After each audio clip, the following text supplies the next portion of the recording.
नमस्कार, आप देख रहे हैं गूगल हैंगआउट, जो कि नेटवर्क 18 का और गूगल का एक जॉइंट पार्टनरशिप का कार्यक्रम है। In conversation with Jairam Ramesh, जो कि रूरल डेवलपमेंट मिनिस्टर हैं यूपीए 2 में, और अभी अभी इन्होंने एक मैनिफेस्टो जारी किया है, जिसको देख करके आपने हमारे लिए वक्त निकाला। जयराम, इसके लिए आपका बहुत शुक्रिया।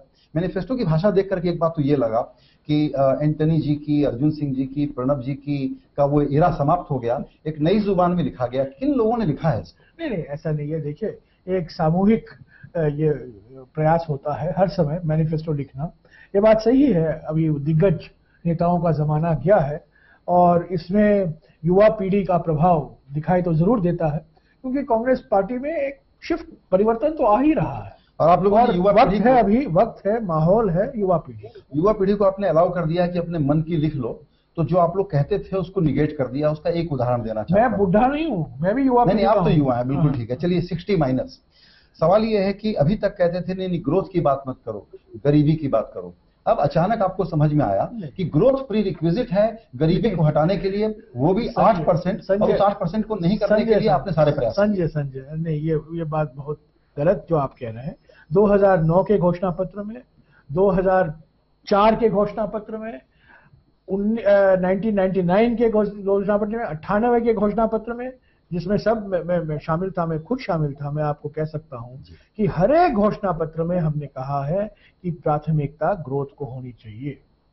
ग्रोथ के बिना सामाजिक कल्याण के कार्यक्रम आप चला नहीं पाएंगे। और वो भी सही है कि हमने ये कहा है कि सामाजिक कल्याण कार्यक्रम के बिना ग्रोथ कोई मायने नहीं रखता है। तो हमारा हर समय ये नीति रहा है, हमारी सोच रही है कि ग्रोथ और वेलफेयर दोनों एक साथ होने चाहिए, दोनों का तालमेल और जुगलबंदी होना चाहिए। ये बात सही है कि 2014 के घोषणा पत्र में हमने ग्रोथ को और ज्यादा एक्स्ट्रा हाईलाइट किया है, क्योंकि आज एक भावना ऐसी आप लोगों ने फैला रखा है कि कांग्रेस पार्टी ग्रोथ के खिलाफ है, कांग्रेस पार्टी सिर्फ राइट्स बेस्ड चाहती है, सिर्फ हक चाहती है, अधिकार चाहती है। इस आलोचना को मद्देनजर रखते हुए हमने ग्रोथ को प्राथमिकता दी। चूंकि ग्रोथ का मुद्दा, डेवलपमेंट का मुद्दा, जिसको आप कम्युनल पार्टी कहते थे, उसका नेता छीन करके ले गया, ग्रोथ की बात कर रहा है, तो आप डिफेंसिव में ओवर प्ले कर रहे हैं, पैराग्राफ में ऊपर ला रहे हैं। नहीं, ऐसा नहीं है। देखिए, हमारे जो विरोधी हैं, हमारे खिलाफ जो लड़ रहे हैं इलेक्शन, प्रधानमंत्री के उम्मीदवार, उनका कोई ग्रोथ एजेंडा नहीं है। ठीक है, उनका एजेंडा उत्तर प्रदेश और बिहार में बिल्कुल साफ है, ध्रुवीकरण का एजेंडा है। और बीजेपी का तो नामो निशान नहीं है। 2 दिन पहले 33 मिनट के लिए बीजेपी की सरकार जिक्र किया राजनाथ सिंह जी ने, और 33 मिनट के बाद उनको वो बदलना पड़ा कि वो मोदी की सरकार बना। उनका मैनिफेस्टो एक पॉइंट मैनिफेस्टो है, मोदी को प्रधानमंत्री बनाओ। हम जा रहे हैं जनता के बीच में जनादेश पाने के लिए, कांग्रेस पार्टी के लिए। इसीलिए हमने कांग्रेस पार्टी की घोषणा पत्र तैयार की है। एक व्यक्ति का घोषणा पत्र नहीं है ये एक पार्टी की घोषणा पत्र है, पार्टी का विचारधारा। हम लोग बीजेपी की बात आज गूगल हैंगआउट में न करें और कांग्रेस पर फोकस करें तो? हाँ, जरूर। एक सवाल मेरा है इसमें, क्योंकि आपने पहले उठाया था, हमारे जो प्रतिद्वंदी है, इसीलिए मैंने आपने रेफरेंस किया, इसीलिए मैंने उसकी टिप्पणी की। मैनिफेस्टो को अगर मैं एक लाइन में ट्रांसलेट करूं तो यह है कि राइट बेस्ड खैरात की पॉलिटिक्स, और नरेंद्र मोदी को अटैक करो खौफ के। फिर से आपने उनका नाम ले रहा हूं। हाँ, ठीक है। खौफ और खैरात कि जिस राजनीति को कांग्रेस पार्टी के असेंबली चुनावों में लगातार रिजेक्शन के बाद आप जो नैरेटिव सेल कर रहे हैं, वो जनता में रिजोनेट नहीं कर रहा है सर। नहीं, ऐसा नहीं है। देखिए, मैं भी जनता के बीच में जाता हूं, मैं देश भर घूमता रहता हूं, रेजोनेट होता है, कई जगहों में रेजोनेट होता है। ये बात सही है कि जो विधानसभा के चुनाव के नतीजे हमारे पक्ष में नहीं है, ये बात सही है। 2003 में भी यही हुए थे। 2003 में संजय, आपको याद होगा, मिजोरम भी हम हार गए थे, हम जो रिकॉर्ड 2003 में। 2003 में यही माहौल था। 2009 में भी आप लोग कह रहे थे वाह एनडीए लौह पुरुष 300 सीटें आएंगी, क्या हुआ? चलिए उस पर तो आगे चर्चा करेंगे। अब हम अपने गूगल हैंगआउट में जो लोग शामिल हैं उनसे सवाल पूछने का मौका देते हैं। नासिर खान छात्र हैं जिन्होंने एक सवाल हमारे अंग्रेजी कार्यक्रम में भी पूछा था, लेकिन मैं चाहूंगा कि नासिर दोबारा एक सवाल पूछें। जो मिनिस्ट्री ऑफ फ्यूल डेवलपमेंट ने जो हमारे जो प्रोग्राम्स निकाले हैं, NRLM या फिर वो मनरेगा हो जाए, इन सब पर बहुत सारे मतलब इसके ड्रॉबैक्स भी निकाले जा चुके हैं क्रिटिक्स द्वारा। इस पर क्या कहना है रमेश सर का? लाइक NRLM का बहुत सारा क्रिटिक्स निकाला गया, बहुत सारी क्रिटिसिज्म उस पर हुई। NREGA और इस तरह की जो सोशल वेलफेयर स्कीम रही हैं, इनके फेल्योर को लेकर के भी बहुत सारे एविडेंस सामने हैं। मैं इसी सवाल में अपना भी जोड़ना चाहता हूं, और वो ये कि अब जो आप लोग हेल्थ, पेंशन और होम का राइट बेस्ड जो जोड़ना चाहते हैं, उसमें सबसे बड़ा फ्लॉ ये है कि हेल्थ सिस्टम तो सरकार का पूरा डिफंक्ट है, ब्रोकन है बिल्कुल, और आप कहते हैं कि हम आपको संविधान से और कानून से गारंटी कर देंगे। सर, ये फिर एक फसाड खड़ा है। फसाड नहीं है। देखिए, ये हकीकत है कि जब तक आप प्रशासन पर बाहर से दबाव नहीं डालोगे, प्रशासन में परिवर्तन नहीं आएगा।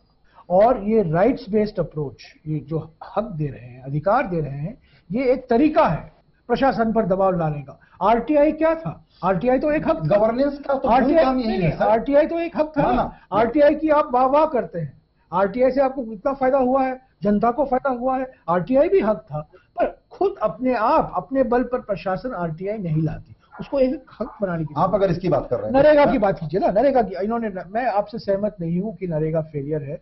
देखिए, कई लोगों ने इसका विश्लेषण किया है, कई जगहों में नरेगा का सकारात्मक असर हुआ है, डिस्ट्रेस माइग्रेशन घटा है, मिनिमम वेज ग्रामीण इलाकों में बढ़ा हुआ है, एक फ्लोर के संदर्भ में लगाया गया है, कई सामुदायिक संपत्तियां खड़े हुए हैं, कम्युनिटी एसेट क्रिएट किया गया है।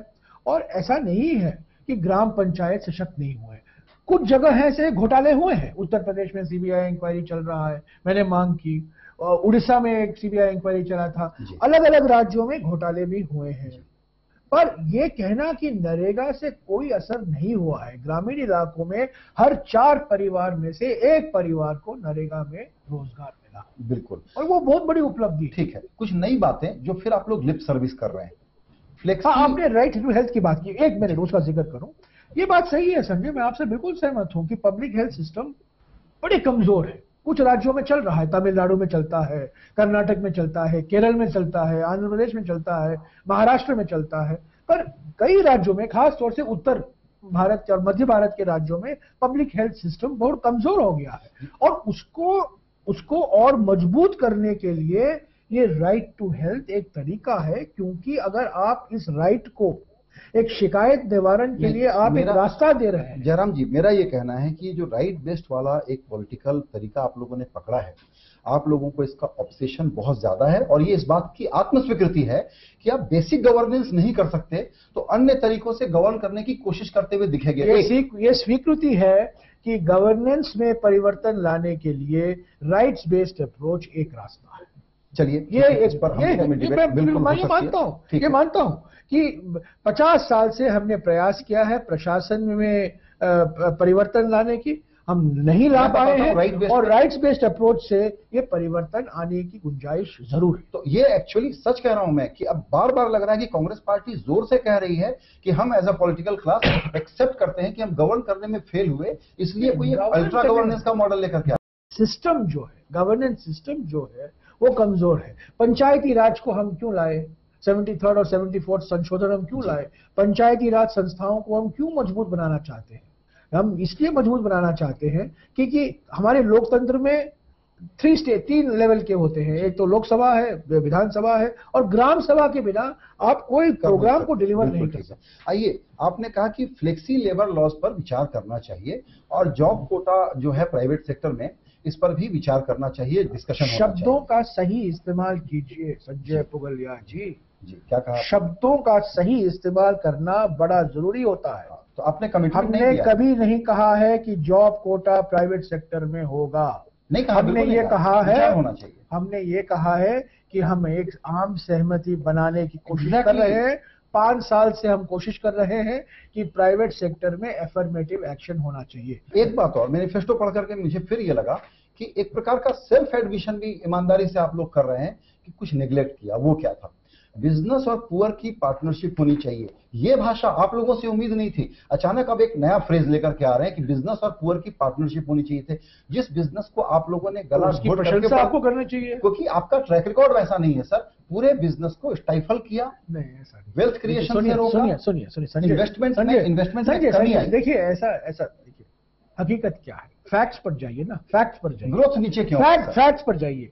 एनडीए के 6 साल के कार्यकाल में जीडीपी ग्रोथ 6% था। यूपीए के पहले 5 साल में ग्रोथ 8% हुआ। यूपीए के दूसरे 5 साल में ग्रोथ 7.3%। 8 और 7.3%, 6% की तुलना में ज्यादा होते हैं संजय जी। तो ये कहना कि ग्रोथ घटा है यूपीए के कार्यकाल में बिल्कुल असत्य है, बिल्कुल झूठ है, और ये बिल्कुल सत्य के विपरीत जाता है। मैंने आपको कहा 8% पहले 5 साल में, 7.3% दूसरे कार्यकाल में, और एनडीए के 6 साल के कार्यकाल में 6%। ये फैक्ट्स हैं। आइए दर्शकों को फिर शामिल करते हैं। हमारे साथ हैं चेन्नई से श्रीनिवासन साहब। श्रीनिवासन साहब, पूछिए आप अपना सवाल। My question to you is there a divide between the party and the government? Because so much of welfare policies have been done by the UPA government, but unfortunately it has not been propagated properly among the voters. So my question directly is there a divide between the party and the government? No, there is no cleavage. Party और सरकार में इनका कहना है कि क्या party और सरकार के बीच में कोई अंतर्विरोध है या दरार है, ऐसा नहीं है। देखिए, पार्टी सरकार बनाती है। It's the party that forms the government. Unlike some people who want votes for an individual, we actually ask votes for a party. तो पार्टी सरकार बनाती है, और पार्टी के घोषणा पत्र के आधार पर, पार्टी के प्राथमिकताओं के आधार पर सरकार चलता है। और मैं मानता हूं अगर हमारे प्रधानमंत्री और प्रचार करते, लोग सुनते। वो नहीं हुआ। हमारे कांग्रेस के बड़े बड़े दिग्गज नेता भी कम्युनिकेट। सर, अब आप ब्लेम कर रहे हैं प्रधानमंत्री जी से। हमने भी नहीं किया। प्रधानमंत्री जी से 2011 में मैंने सवाल पूछा कि आप लोगों की प्रॉब्लम क्या है। बोले प्रॉब्लम ये है कि हमारी पार्टी और हमारी सरकार कम्युनिकेट नहीं कर पाती और उसको फिक्स करना पड़ेगा।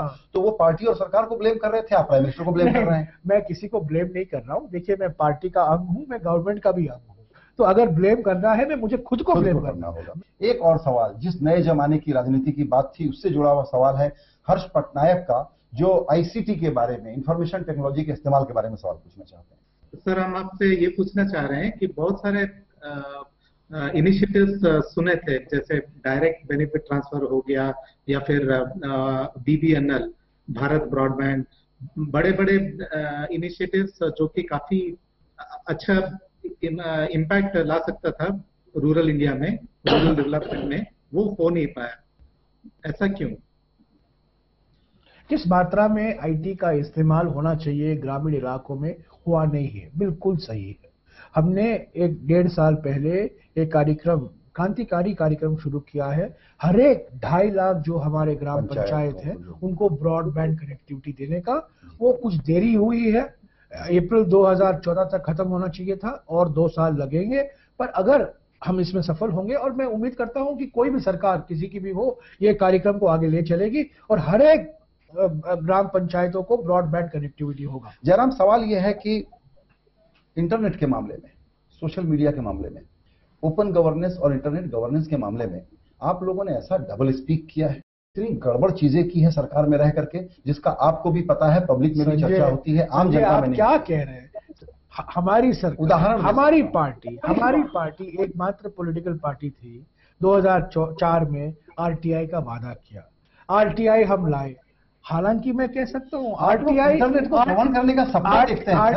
आरटीआई आज हमारे गले की फांसी बनी हुई है, फिर भी हम आरटीआई को बदलना नहीं चाहते हैं। देखिए, मेरा सवाल, सोशल मीडिया का एक नकारात्मक भूमिका भी होता है। हाईवे को गलत क्यों बोल रहे हैं सर? हाईवे पर अच्छा आदमी चलता है, बुरा आदमी चलता मीडिया, है। वो मैसेज सोशल मीडिया मीडियम को जो आप लोग अटैक करते हैं, इस पर मुझे सख्त एतराज है। वो सोशल मीडिया ये शब्द हो जाते हैं, पर देखिए, कोई भी मीडिया, सोशल मीडिया हो या मेन स्ट्रीम मीडिया हो, ऐसा नहीं होना चाहिए कि आप सोशल मीडिया को कहते हैं और प्रिंट मीडिया को आप एंटी सोशल कहेंगे, ऐसा नहीं है।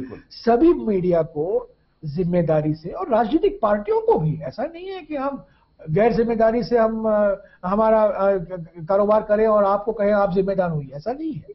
पर कुछ ऐसे शिकायत आए होंगे, गृह मंत्री ने कुछ कहा है, बयान दिया है, कुछ उनके पास सबूत होंगे कि सोशल मीडिया की भूमिका जो रही है, कुछ ऐसे स्थिति में, कुछ ऐसे वातावरण में, परिस्थितियों में वो सकारात्मक नहीं होंगे। अब एक सवाल मेरा पॉलिटिकल इलेक्शन से जुड़ा हुआ है सर, और वो सवाल ये है कि ऐसा लग रहा है कि चुनाव के पहले कांग्रेस पार्टी चुनाव लड़ने से ही भाग रही है। ये बात नहीं है कि हम भाग रहे हैं, ये बात बिल्कुल सही नहीं है। पंजाब में देखिए, अमरिंदर सिंह लड़ रहे हैं, राजेंद्र कौर भट्टल लड़ रही हैं, अंबिका सोनी जी लड़ रही हैं, यहाँ मधुसूदन मिस्त्री बड़ोदरा से लड़ रहे हैं। ऐसा नहीं है देखिए। और बनारस से मैंने सुना कि दिग्विजय सिंह जी को रोकने के लिए आप लोग लगे हुए चाहते हैं कि वो न लड़ें। नहीं यार, कौन लड़े? दिग्विजय सिंह का नाम मैंने भी सुना है, पर अगर वो लड़ेंगे कि नहीं, अंतिम निर्णय तो हाईकमांड ही लेगी। पर यह बात बिल्कुल गलत है कहना कि कांग्रेस मुकाबले से भाग रही है, बिल्कुल नहीं। राहुल गांधी और नरेंद्र मोदी दोनों अपनी अपनी पार्टियों में ओल्ड गार्ड से लड़ रहे हैं।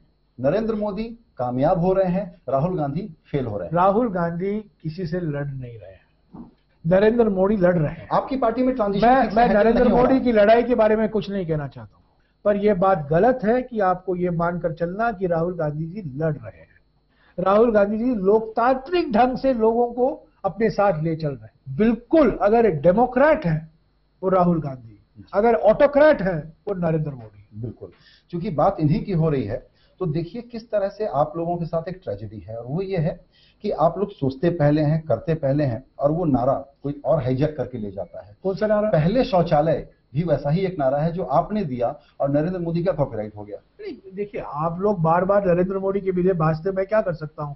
पर शौचालय, मैंने कोई इंटेलेक्चुअल प्रॉपर्टी राइट्स तो नहीं ली शौचालय के शब्द पर। ऐसा देखा जाए तो आम आदमी के साथ, कांग्रेस का हाथ आम आदमी के साथ 2004 में हमने प्रयास किया था, और एक पार्टी आम आदमी नारा भी लेकर के चली गई। ठीक है। जयराम, इस बातचीत के लिए आपका बहुत बहुत शुक्रिया।